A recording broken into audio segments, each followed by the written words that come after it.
জাতীয় প্রেসক্লাব তোপখানা রোডে শ্রমিক দিবস উপলক্ষে নানা কর্মসূচি পালন করছেন বিভিন্ন শ্রমিক সংগঠন। সেখানে আছেন সহকর্মী রাকিব হোসেন। রাকিব, মে দিবসের কর্মসূচি সম্পর্কে বিস্তারিত জানাবেন। শ্রমিক দিবস উপলক্ষে কিন্তু সকাল থেকে জাতীয় প্রেস ক্লাবের সামনে বিভিন্ন শ্রমিক সংগঠন কিন্তু হচ্ছে সভা সমাবেশ, র্যালি এবং বিভিন্ন ধরনের কর্মসূচি কিন্তু পালন করছেন। আপনাকে যদি একটু দেখানোর চেষ্টা করি যে হচ্ছে প্রেস ক্লাবের সামনের যে সড়কটি রয়েছে সেই সড়কটি অর্থাৎ প্রেস ক্লাবের সামনে প্রেস ক্লাব এবং তোপখানা যে রোডটি রয়েছে সেই রোডে কিন্তু হচ্ছে বিভিন্ন শ্রমিক সংগঠন কিন্তু হচ্ছে নানা কর্মসূচি পালন করছে। কেউ সভা করছে, কেউ সেমিনার করছে এবং কেউ হচ্ছে র্যালি করছে এবং কেউ কিন্তু মানববন্ধন করছে।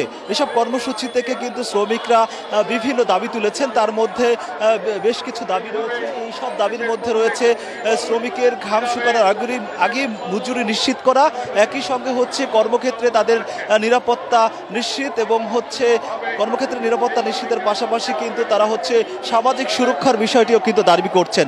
সবকিছু মিলিয়ে তাদের নানা দাবি কিন্তু এখানে তারা তুলে ধরেছেন এবং শ্রমিকদের যেই অধিকার সেই অধিকারে হচ্ছে সরকার এবং হচ্ছে যারা মানবাধিকার দায়িত্বে রয়েছে তাদের কাজ করার কিন্তু কথা বলছেন। এখানে শ্রমিক যারা হচ্ছে মানববন্ধন করছেন, এখানে একজনের সঙ্গে আমরা একটু কথা বলবো এবং জানার চেষ্টা করব যে আসলে শ্রমিক দিবস নিয়ে আপনি যদি একটু বলেন। আমরা এখানে আসছি আজকে মে দিবসে গার্মেন্টস শ্রমিকদের, আমার নাম কল্পনা, গার্মেন্টস শ্রমিকদের অধিকার আদায় করার জন্য। আমরা মাতৃকালের ছুটির টাকা পাই না, আমাদের নিয়ে অত্যাচার করে বের করে দেওয়া হয়।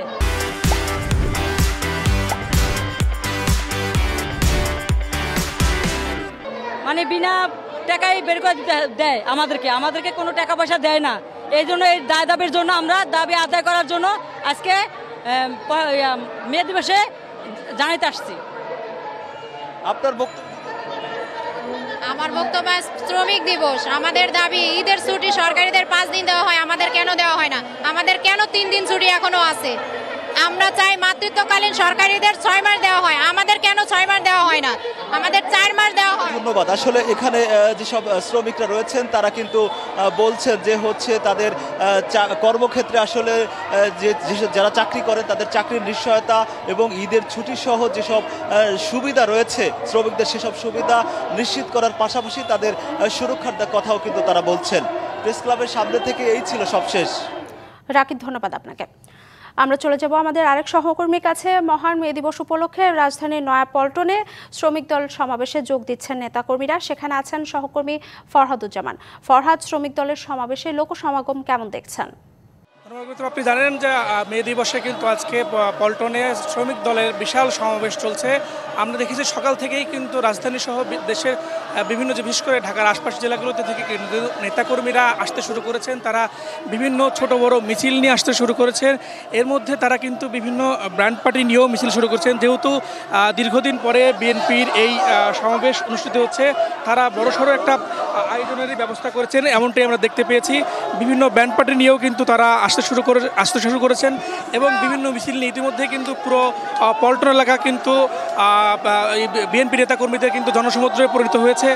পাশাপাশি এখনও আমরা দেখতেছি বিভিন্ন ছোট বড় মিছিল নিয়ে কিন্তু তারা আসতে শুরু করেছেন এবং তারা বলছেন যে এই আজকে শ্রমিক দিবসে তারা ব্যাপক জনসমাগম করবে এই পল্টনে। পাশাপাশি তারা বলছেন যে এই শ্রমিক দিবসে যেন তাদের বিভিন্ন যে দাবি দেওয়া আছে সেগুলোও তারা তুলে ধরবেন এবং আমরা দেখেছি যে এই শ্রমিক দিবস উপলক্ষে আশপাশে কিন্তু ব্যাপক নিরাপত্তা ব্যবস্থাও কিন্তু জোরদার করা হয়েছে। বিশেষ করে আমরা জানতে পেরেছি এই শ্রমিক দিবসের অনুমতি কিন্তু ঢাকা মেট্রোপলিটন পুলিশ থেকে কিন্তু নেওয়া হয়েছে এবং বিভিন্ন সাদা পোশাকে কিন্তু আইনশৃঙ্খলা বাহিনীও কিন্তু নিয়োজিত রয়েছেন এবং মঞ্চের সামনেই কিন্তু এই শ্রমিক দিবসের যে মঞ্চ, সেই মঞ্চ কিন্তু প্রস্তুতি করা হয়েছে এবং ইতিমধ্যে বিভিন্ন নেতাকর্মী আসা শুরু করেছে। আমরা দেখেছি বিভিন্ন পতাকা হাতে কিন্তু তারা আসছেন এবং এই সমাবেশ যেন সফল হয়, যেন খুব জোরে সোরে যেন সফল হয়, সেজন্য কিন্তু ব্যাপক নিরাপত্তা ব্যবস্থাও কিন্তু নেওয়া হয়েছে এবং কোনো ধরনের অপ্রীতিকর ব্যবস্থা যেন না হয় এই জন্য কিন্তু আইনশৃঙ্খলা বাহিনীও কিন্তু নিয়োজিত রয়েছেন। এখন পর্যন্ত পল্টন থেকে আমার কাছে এই ছিল সর্বশেষ তথ্য। অগ্রমিত্র। ফরহাদ, ধন্যবাদ আপনাকে।